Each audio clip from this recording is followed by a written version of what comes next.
Yo les gars, on se retrouve pour le premier épisode du nouveau concept chapitre. Et dans ce concept, on va parler de plusieurs choses. Premièrement, les SBS. Pour ceux qui ne savent pas ce que c'est que les SBS, c'est les réponses de Oda au lecteur. Bon, beaucoup de temps, c'est des questions bêtes qu'on lui pose, mais il y a des questions très très sérieuses. Et c'est ces questions qu'on va analyser. Deuxièmement, on va faire des explications tout comme cette vidéo. Et finalement, on va parler de temps en temps des chapitres ou faire quelques petites analyses. Bon, ceci dit, maintenant je voulais revenir sur le sondage. Et l'équipage qui relevé le plus était celui de Shanks. Et pour ce nouveau sondage, je voulais tout simplement vous demander quel est votre fruit du démon de type paramessien favori. Le mien, c'est le fruit du démon de Katakuri. Bon voilà, j'ai assez blablaté pour rien. Passons à cette vidéo les Nakama. Avant de commencer à vous traiter de ce sujet, je voulais tout simplement vous dire que le vrai but de cette vidéo est de vous faire comprendre les primes dans One Piece. Beaucoup de personnes s'arrêtent aux chiffres pour juger la puissance d'un personnage, alors que les primes ne représentent pas tout le temps la puissance d'un personnage. Et surtout, chaque personnage n'est pas forcé d'avoir une prime. Je m'explique. Bon, on va dire qu'un personnage qui s'appelle Shinzaki existe dans One Piece. Ce personnage est très puissant, plus puissant qu'Yonko.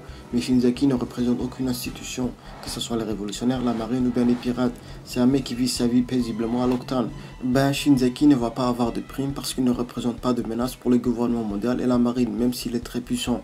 Donc sa prime est de 0 berry. Donc comme vous le voyez, la prime ne représente pas tout le temps la puissance d'un personnage. Pour avoir une prime dans One Piece, il faut être une personne dangereuse aux yeux du gouvernement mondial. Et peu importe ton âge, si le gouvernement mondial pense que tu es une menace, tu vas prendre une prime sur ta gueule. Le parfait exemple, c'est Robin. Quand elle était enfant, sa prime était de 119 millions de berry. Et c'était à cause des poneglyphes qui est un secret que le gouvernement mondial ne veut pas que ça se sache. Et le gouvernement mondial préfère faire face à des puissants adversaires que de plutôt voir le secret des poneglyphes révélé à tout le monde. La preuve, c'est la prime de Robin et celle de Crocodile. Crocodile était responsable de la guerre à Alabasta. Et c'est un puissant adversaire qui a trahi la marine, vu qu'il était Shichibukai. Normalement, sa prime devrait facilement arriver au même niveau que la prime de Luffy ou bien de Eustalskis. Mais non, le gouvernement mondial s'en bat un petit peu les couilles et préfère se concentrer sur ceux qu'ils pensent être une vraie menace pour eux. C'est-à-dire ceux qui peuvent déchiffrer les poneglyphes. Et ils sont allés jusqu'à utiliser un Buster Call pour détruire toute une île.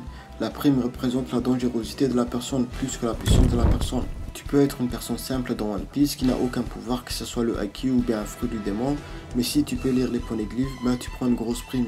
Maintenant revenons au sujet principal de cette vidéo qui est le plus fort entre Sabo et Luffy. Bon déjà comme je l'ai déjà expliqué, leur prime ne reflète en aucun cas leur pouvoir, c'est leur dangerosité qui leur a donné cette prime. Luffy a ouvertement déclaré la guerre au gouvernement mondial et sans vraiment chercher à le faire, il a montré à tout le monde via les médias qu'un Shichibukai qui travaille pour la marine a pris en otage tout un pays. Et pour Sabo, pas besoin de vous expliquer, je pense que vous savez tous, il est le numéro 2 des révolutionnaires, juste derrière Dragon. Je pense à moins que Dragon soit le numéro 0. Voilà, en tout cas il a un grade très important chez les ennemis du gouvernement mondial.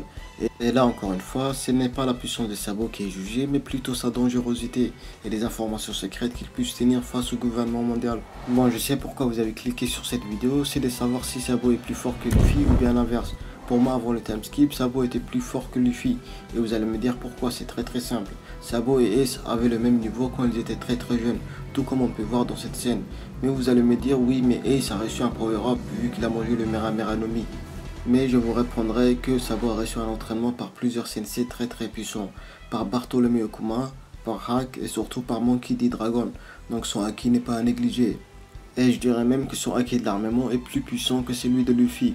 Donc comme on savait que Ace était plus puissant que Luffy avant le time skip, bon on peut en conclure que avant le time skip, vu que Ace et Sabo étaient plus ou moins au même niveau, mais pour le moment je ne sais pas parce que Luffy a quand même beaucoup progressé et Sabo a lui aussi reçu un power-up qui est le Mera no Mi.